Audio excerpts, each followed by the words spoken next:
Hi loves, we're on a vacation and vacation ఎక్కడికి ఏంటి అనేది నేను మీకు చెప్తాను. బట్ రైట్ నౌ మాకైతే డెన్వర్లో 7 hours లేఓవర్ ఉంది. లైక్ 7 hours at 10:30 అంటే oh my god it's mid night.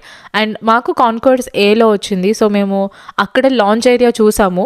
Mostly everything is full, ఒక్కటే స్పేస్ ఉంది. So I was like okay, let me go to another concourse and see if I will get a lounge space అని. So concourse C వెళ్దామని చెప్పి when I reached B gate, Shashi called me and told that okay మనకి space దొరికింది అని. But all of this travel was very creepy. Gate A నుంచి B దాకా అసలు జనాలు అయితే ఎవ్వరు లేరు and I was very afraid. But still ఒక స్పేస్ దొరుకుతుందేమో అని చెప్పి వెళ్ళాను. Somehow I need not go to concourse C, మాకు స్పేస్ దొరికేసింది. అండ్ అండ్ ఇక్కడ నుంచి మేము షార్లెట్ వెళ్తున్నాము. అక్కడ మా కజిన్స్ ఉన్నారు అండ్ మేము అందరం కలిసి వాషింగ్టన్ వెళ్తున్నాం. So you will be seeing a lot of travel vlogs in my channel. So అది సంగతి. Stay tune for more updates. Bye.